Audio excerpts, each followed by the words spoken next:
सोचो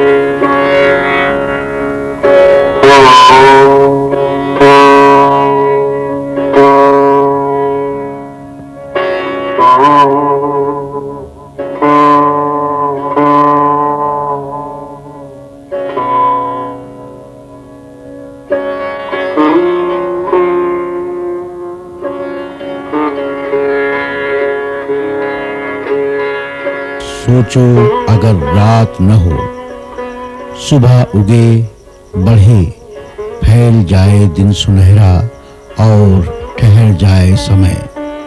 7 अश्वों वाला सूर्य देवता का रथ रुक जाए, दोपहर के बाद न फिर समय चले, सूर्य रथ के पहिए धुरी में जम जाएं, किसी और शाम की शुरुआत न हो। सोचो अगर रात न हो।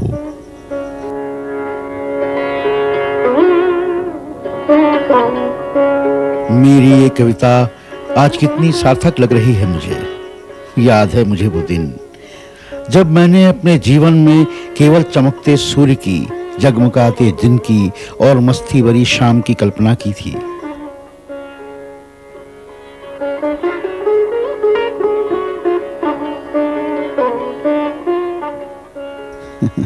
कितना खुश, कितना बेपरवाह था मैं अपने अपनों के बीच।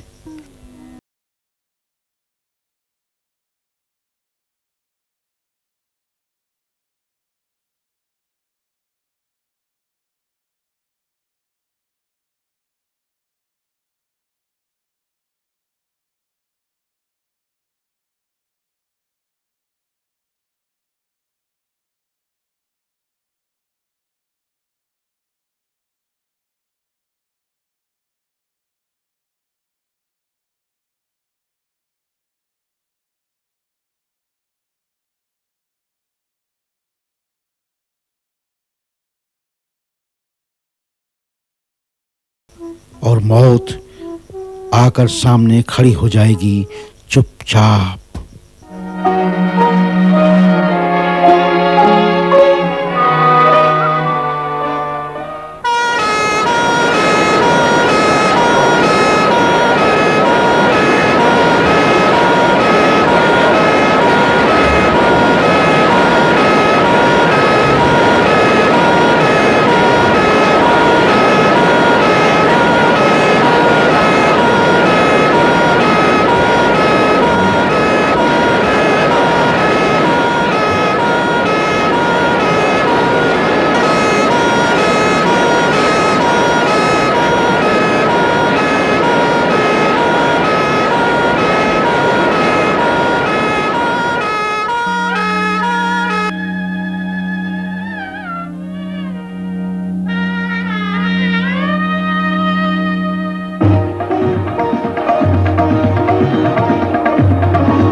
बताइए, विमल को क्या हुआ है? उन्हें कुछ ऐसा तो नहीं हुआ है ना कि? अरे अपने आप को संभालो बेटी। विमल वो ठीक हो जाएगा। आजकल तो हर बीमारी का इलाज संभव है ना। आप जरूर मुझसे कुछ छुपा रहे हैं। मुझे अपनी बेटी कहते हैं, लेकिन आपका चेहरा या आपकी आंखें बता रही हैं कि आप मुझसे झूठ बोल रहे हैं। वो डॉक्टर आपको अकेले में ले गया। उसने ऐसी कौन सी बात कही जो वो चाहता था कि मैं ना सुनूं? क्यों? पर क्यों? आखिर मैं विमल की पत्नी हूं, उसके बच्चे की मां हूं। उसके बारे में सच जानने का मुझे कोई अधिकार नहीं। हाँ, सच कभी कभी बहुत कड़वा होता है बेटी, इसीलिए। लेकिन लगता है अब मुझे तुम्हें सच बताना ही होगा। सुन सकोगी? डॉक्टर ने मुझसे अकेले में कहा था कि उन्हें कैंसर है? नहीं, कैंसर नहीं। विमल एड्स का शिकार हो गया। एड्स यह अंग्रेजी के 4 अक्षरों वाला एक शब्द है, AIDS। इसका पूर्ण अर्थ होता है एक्वायर्ड इम्यूनोडिफिशियंसी सिंड्रोम। मनुष्य में साधारणतया छोटे मोटे रोगों से लड़ने के लिए एक प्रतिरोधक शक्ति स्वभावतः ही रहती है। जब यह रोगों से लड़ने की प्रतिरोधक शक्ति खत्म हो जाती है, जिसको कि हम इम्यूनिटी बोलते हैं, तो ऐसी परिस्थिति को एड्स कहा जाता है। और चूंकि यह चीज़ जन्मजात न होते हुए मनुष्य के कर्मों से मिलती है, इसलिए इसको एक्वायर्ड बोलते हैं, एक्वायर्ड इम्यूनोडिफिशियंसी सिंड्रोम। एड्स कोई एक रोग नहीं है, यह एक मनुष्य की परिस्थिति है जिसमें कि वो किसी भी प्रकार से भी छोटे रोग से लड़ने की अपनी क्षमता खो बैठता है। इस कारण छोटा सा भी रोग, मामूली सा भी रोग एक भयंकर रूप धारण करके मनुष्य के अंत के लिए कारण होता है।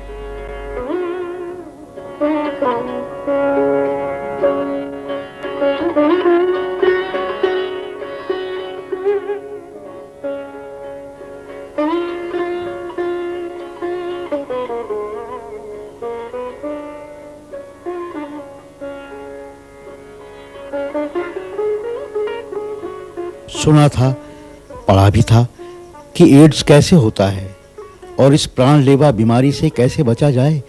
फिर भी एड्स में एक ऐसा लक्षण होता है कि आदमी को पेट में बहुत सख्त दर्द होता है। जब कभी भी पेट में दर्द होता है और उसका कारण पता न पड़े तो अक्सर उसका ऑपरेशन भी किया जा सकता है। ऐसे समय में ऑपरेशन करने के बाद में ये पता पड़ता है कि पेट में तो कोई खराबी नहीं थी, और उसके बाद में उसका रक्त परीक्षण करने के बाद में पता पड़ता है कि इसको तो HIV इन्फेक्शन था और ये एड्स का मरीज है। ऐसा निश्चित रूप से हो सकता है। मैंने विमल के उस मतलबी और गैर जिम्मेदार दोस्त की सारी बातें सुनी हैं, और फिर मैं तुम्हारा हूं कौन? कोई भी तो नहीं, लेकिन तुम्हारे स्वर्गीय पिता का दोस्त होने के नाते तुम्हें समझाना मेरा कर्तव्य नहीं, मेरा अधिकार भी है। बाबूजी, सारी दुनिया, सारा समाज कहता है कि एड्स उसी को होता है जो... उसी को नहीं, एड्स उसे भी होता है जिसका अपनी पत्नी के अलावा और भी किसी स्त्री के साथ संबंध हो। लेकिन केवल इतना ही तो जरूरी नहीं है। एड्स पहुंचने के 4 प्रकार हैं। सबसे प्रमुख प्रकार है शारीरिक संबंध। यदि किसी संक्रमित व्यक्ति के साथ असुरक्षित शारीरिक संबंध रखा जाए तो उस आदमी को एड्स की होने की, HIV इन्फेक्शन होने की पूरी संभावना होती है। दूसरा प्रमुख कारण होता है कि HIV दूषित रक्त यदि किसी को दिया जाए तो उससे भी उसको एड्स हो सकता है। तीसरा है जो अपनी माता द्वारा, एक संक्रमित माता द्वारा शिशु को, गर्भस्थ शिशु को यह एड्स दिया जाता है।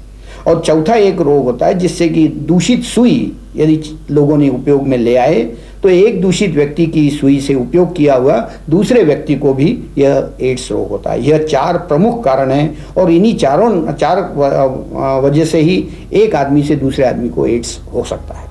इसके अलावा और किसी अन्य कारणों से नहीं। एड्स के रोगी के साथ हाथ मिलाने से, उसके साथ बैठने से, उससे साथ बात करने से या उसके उपयोग में लाई हुई चीज़ों को उपयोग में लाने में किसी भी प्रकार से एड्स एक व्यक्ति से दूसरे व्यक्ति को होने का कोई कारण नहीं है।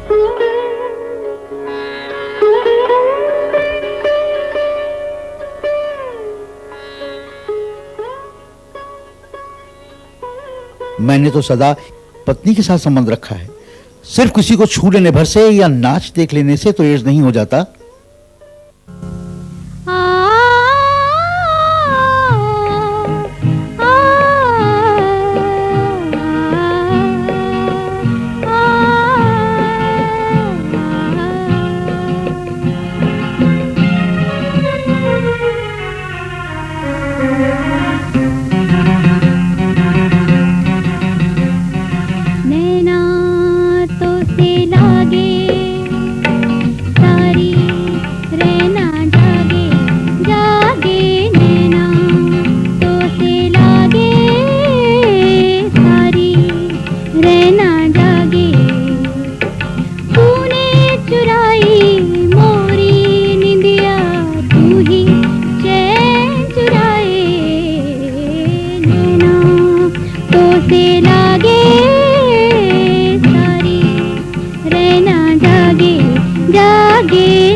पर समाज तो मुझे संदेह और घृणा की दृष्टि देखता है, मगर क्यों?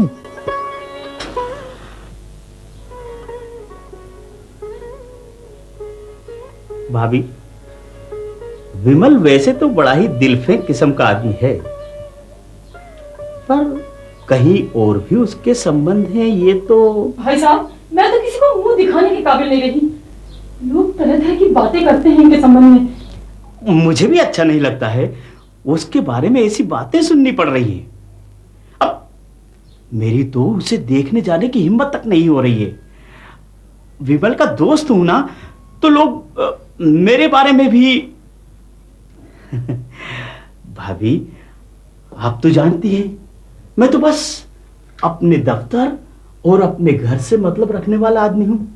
मैं कितना समझाती हूँ अपने मन को, पर लोगों के ताने सुनकर जाने कैसा कैसा लगता है।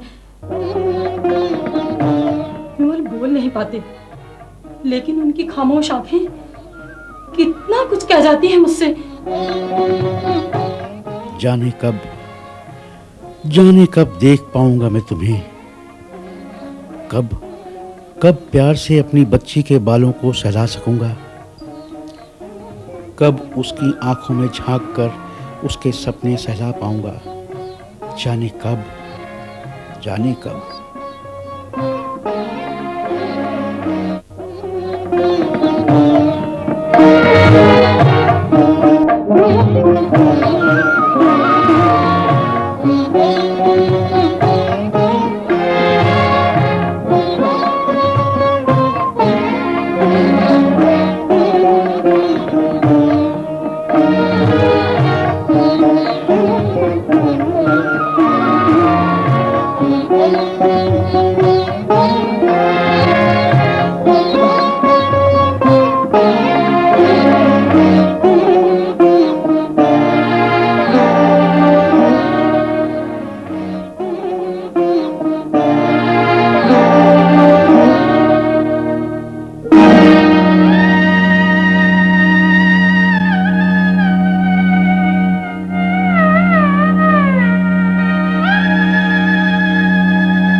सपने शायद कभी पूरे नहीं होते, कभी नहीं पूरे होते दिल के अरमान, दिल में ही घुटकर मर जाते हैं।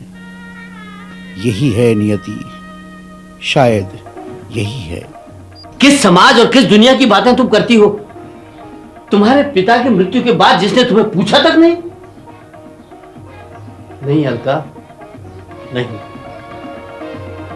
आज विमल को हम सबकी बहुत जरूरत है। वो एक रोगी है और रोगियों की तरह मृत्यु से जूझता महज एक रोगी। लेकिन विमल को कोई मामूली रोग नहीं है, उन्हें तो एड्स है। तो क्या हुआ भाई? रोग तो रोग है। और माफ करना अलका, अगर विमल की जगह तुम्हें एड्स होता तो घृणा करने जैसी ये बीमारी नहीं है, क्योंकि ये बीमारी कोई चुम्बन लेने से नहीं होती, हाथ मिलाने से नहीं होती, कपड़े इस्तेमाल करने से नहीं होती, यहाँ तक कि एक साथ मरीज के साथ बिस्तर में भी सोए जब तक शारीरिक संभोग नहीं करते ये बीमारी नहीं होती। तो अपने पति को अगर हो भी गया है तो उससे प्रेम से, प्यार से, उससे जितना बर्ताव करेंगी उसको भी गलती तो महसूस होगी। तो अगर आमतौर आदमी भी है या औरत भी, कोई भी मनुष्य थोड़ा सा बुद्धिमान होता है और उसको अगर गलती हो गई तो उसका बहुत एहसास करके और हमेशा अपने को गिल्टी फील करता है। तो ऐसे में अगर आप उसको बार बार ऐसे टोकते ही जाएंगे और या उसको घृणित व्यवहार करेंगे तो वो हो सकता है ज़्यादा तिरस्कार वृद्धि में कुछ गलत कदम उठाएगा। इसलिए उससे तो हमेशा सहानुभूति और प्रेम से बर्ताव करना पड़ेगा। हाँ, सहानुभूति और प्यार, यही तो चाहिए मुझे। मैंने जिंदगी भर और लोगों को दिया भी क्या है? प्यार। लेकिन क्यों समाज एक रोगी को सहानुभूति नहीं देता? क्यों घृणा करता है रोगी से? घृणा करना ही है तो रोग से करो, रोगी से नहीं। फिर भले ही इस रोग का कारण एड्स हो, शारीरिक संबंध हो, कुछ भी हो, लेकिन घृणा तो ना करो। के 4 तरीके, उसमें से प्रमुख तरीका शारीरिक संबंध है, परंतु शारीरिक संबंध के सिवाय भी अन्य तरीके से भी एड्स होता है। जैसे मैंने आपको बताया कि छोटे बच्चे को माता से मिलता है, इसमें शारीरिक संबंध का कोई सवाल नहीं आता। या आज मैं ऑपरेशन थिएटर में जाता हूं और मुझे खून की जरूरत हुई तो और एक दूषित रक्त मेरे को मिलता है। हिंदुस्तान में सबसे पहला एड्स का रोगी जो है 1988 में और बम्बई में पाया गया, और वह व्यक्ति जो है उसका ऑपरेशन अमेरिका में हुआ था ओपन हार्ट का, और उसको ओपन हार्ट सर्जरी करते समय जो दूषित रक्त दिया गया था उससे उसको एड्स हुआ था। ऐसे कई कारण हैं। उसी प्रकार से अस्पतालों में एक मरीज के लगाई हुई सुई दूसरे मरीज को, या एक ही सुई अनेक लोगों ने उपयोग की तो उससे भी एड्स हो सकता है। तो यह तो निश्चित है कि शारीरिक संबंध एक प्रमुख कारण है, परंतु वह केवल एक ही कारण है ऐसा हम नहीं कह सकते। इसलिए हर संक्रमित HIV संक्रमित व्यक्ति किसी भी प्रकार से दोषी है या तिरस्कार के लिए योग्य है, या उसने कोई ऐसा काम किया है जिसके लिए कि हम उसका तिरस्कार करें, ऐसी बात सही नहीं है।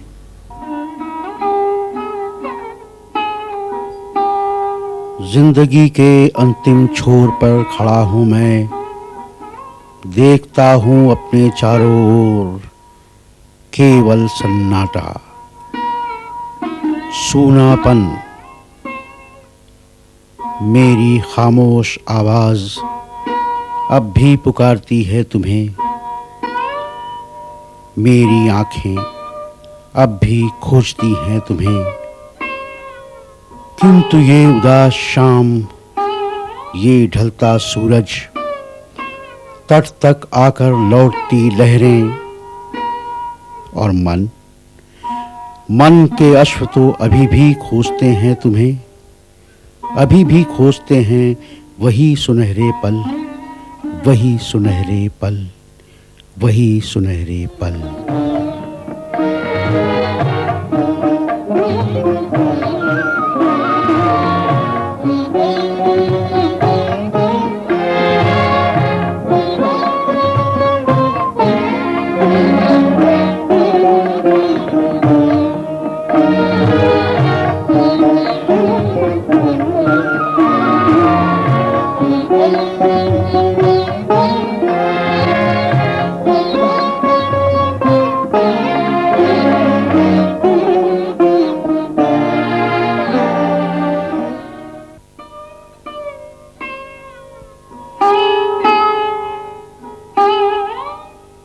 HIV संक्रमण के 3 स्टेप्स होते हैं। एक स्टेप में जिसमें HIV संक्रमण होता है, उस समय के लिए उस आदमी को कुछ थोड़ा सा मामूली सा बुखार आता है, जो कि मामूली खांसी जुकाम रहता है। उसके एड्स का संक्रमण होने का किसी भी प्रकार से पता नहीं पड़ सकता। उसके बाद में 7 से 10 साल तक HIV संक्रमण होने के बावजूद मनुष्य स्वस्थ रहता है। ऐसा आदमी स्वस्थ रहता है, स्वस्थ महसूस करता है और सब प्रकार की अपनी स्वाभाविक क्रियाएं करता है। यह एक भयंकर स्थिति है। इसमें HIV इन्फेक्शन संक्रमण है। यह व्यक्ति गुपचुप तरीके से जानबूझ के अनजाने में दूसरों को इन्फेक्शन दे सकता है। उसको खुद को मालूम नहीं होता है कि वो HIV संक्रमित व्यक्ति है। 7 से 10 साल के बाद में जब उसकी प्रतिरोधक शक्ति पूर्ण रूप से खत्म हो जाती है, तब कहीं उसके एड्स के लक्षण नजर आते हैं। तो ये 7 से 10 साल का जो पीरियड है, बहुत ही खतरनाक पीरियड है। तो आपको ये जान लेना बहुत जरूरी है कि HIV संक्रमण होने से किसी प्रकार से उस आदमी के साथ किसी भी प्रकार से भेदभाव करना या उसको परिष्कृत करना या समाज से उसको निकाल देना, यह समस्या का हल नहीं होगा। इसके कारण वो आदमी और एक प्रकार से समाज के लिए खतरनाक परिस्थिति पैदा कर सकता है। इनके साथ सहानुभूति पूर्वक उनको समझ लेने के बाद में, और जिस तरह से हम किसी अन्य रोगी से वर्ताव करते हैं, उसी तरह से इनके साथ वर्ताव किया जाना चाहिए। आज यह निश्चित मालूम हो चुका है कि एड्स के मरीज के साथ उसका इलाज करने से, उसके साथ रहने से, उसके साथ खाने पीने से किसी दूसरे को एड्स नहीं लगता। इसलिए एड्स के मरीजों के साथ उनका बहिष्कार करना या उनको समाज के बाहर निकालना या उनको किसी तरह से नीचा दिखाना, यह कोई इलाज नहीं है और किसी भी तरह से उनका डिस्क्रिमिनेशन नहीं करना चाहिए। किंतु क्या सचमुच कोई इलाज नहीं है इस भयावह बीमारी का? इसका कोई इलाज अभी तक हुआ नहीं है। अक्सर कई बीमारियों के लिए अपन वैक्सीन करते हैं, तो इसका कोई ऐसा टीका भी विकसित हुआ नहीं है। विकसित होने की संभावना है, परंतु वो कितना परिणामकारक और प्रभावी रहेगा, यह भी कहना बहुत मुश्किल की बात है। इसका कोई प्रभावी इलाज भी अभी तक नहीं है, और जो भी इलाज है वो एड्स के लक्षण थोड़े बहुत कम करने का है, एड्स के वायरस खत्म करने का नहीं है, और वो बहुत ही महंगा है। आज के दिनों में, आज के परिस्थिति में, हम अपने देश के परिप्रेक्ष्य में कहें तो इसका कोई इलाज अभी तक नहीं है।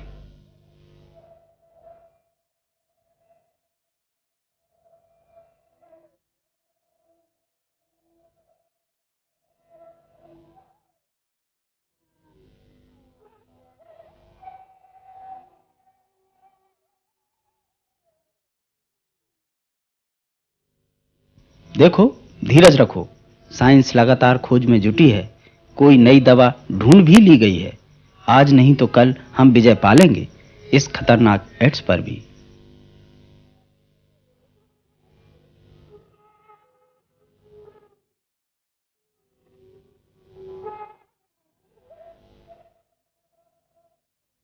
HIV इन्फेक्शन होने के बाद में 7 से 10 साल 15 साल तक एड्स के लक्षण आते हैं।